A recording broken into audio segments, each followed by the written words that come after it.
it's time. It's time for us to think about this differently. And it's really where Jim and I are in complete agreement. I just think it matters what metaphors you choose, what words you use to describe it. And I think in some ways, punk, for some people, not for Jim, is a kind of easy ride. Oh yeah, stick it to the man, let's... And it really isn't that. It shouldn't be that. I don't think we should think about leadership or really generative authority in that way. But I have to say, the thing that really... did it break my heart? I don't know. I don't think it broke my heart, but it made me really sad was that I wanted to stand up and say, yeah.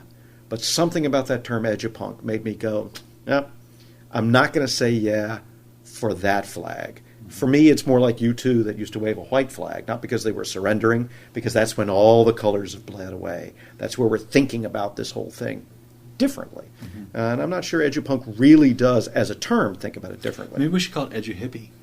No way. No. I'm just kidding. See, that doesn't work either, Burnt out thread. Because when you do edu-hippie, then it's like, oh, country mouse, city mouse, oh, pastoral, oh, don't take the brown acid, oh, yeah, were you at Woodstock? And, I'm like, no. You're no, patchouli wearing. Yeah, right, exactly, right. Then it's Austin Powers, and, what's the way to do this that doesn't lock us into another one of these self-perpetuating, I am, you're not, you are, I'm not, and authenticity tests, and, did you come in here with enough safety pins, and did you have enough incense in your room, man? And I just don't think that's the way forward. But I certainly understand why it caught on the way it did. The ultimate irony, of course, is that the original poster image for edupunk was edupunk on his knuckles, which is an allusion to the Night of the Hunter, which is all about family, redemption, and the fact that the psycho preacher was a dope smoker in real life. So I just want to get that out there. I'm glad you have that reference, finally. Finally, I had it. No, not that, but you put it on, on tape. So Oh, there it is for the world. Yeah, and that's the whole thing. Edupunk came as a kind of a rant or a real question about where we're going with these, but also as fun. There was never a moment where there wasn't a notion of fun within it to play. And that's why when so many people reacted so strongly, I was fascinated by it. And one of the things I think that me and Gardner, we agree on so much, but we don't always agree on other things, is the question of leadership. That's right. And the question of leadership is whether, in fact, the leadership is going to show us the way. And they're going to be the generative, to use your term, kind of logic through which we build these systems, or if that kind of just, or organically, I don't know. I don't always like those biological metaphors, but whether that comes together in some real way outside of leadership, and leadership, kind of like UMW blogs, can helpfully control the way that goes, rather than saying this is how it should be or that how it shouldn't be. A kind of means by which you recognize what's going on, and there are going to be people in power, you allow it to happen. Well, but you see, this is where I think we agree without understanding we agree, which is kind of interesting to me. I never think of leadership as who's the person who's going to show us the way. I think of leadership as who's the person who's going to give us permission to see that we're thinking about the way. Because that stuff doesn't happen automatically. People need someone to say, you know what? I value the fact that you're thinking about this, and I want you to understand that this is actually making something generative happen in the environment. People don't do that on their own for a lot of reasons. It really is the leader who is able to make the table big enough for the people who need to be there and to say, here's a way to be here in good faith. That's one of the reasons punk bothers me. Punk was never about good faith. Punk was about a reaction. Hippiedom wasn't really about good faith either. It was about being kind of drugged into a false state of trust, although I'm not sure that was all that was. But, the fact is it's the leader who says, we can be here in good faith, and I will help to broker this among you. And I don't think that happens automatically. Do you think it's because it's politicized? That term is such a politicized Well, you know what? I think that we are in such a political climate now, full of mostly demonization, attack. If you disagree with me, you're an idiot, or maybe you're a fool, or maybe you're trying to pick my pocket, and not without evidence, I might say.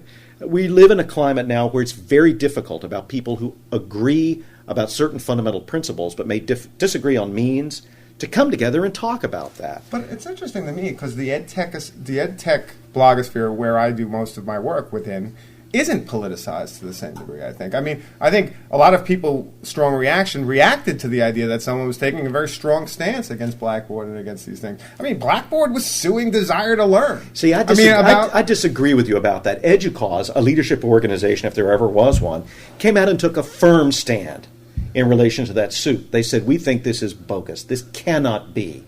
And I was very proud of educoz for doing that. Okay, so I think in some ways, Edupunk was the thing that made the politicization that hadn't happened in the blogosphere happen suddenly in ways that were not productive. I think it made that table we were all trying to sit at harder for everyone to sit at because suddenly people had to kind of choose sides when they were all on the same side. I don't know anybody in the blogosphere who said, let's think about this. It actually is kind of reasonable that Blackboard is suing to...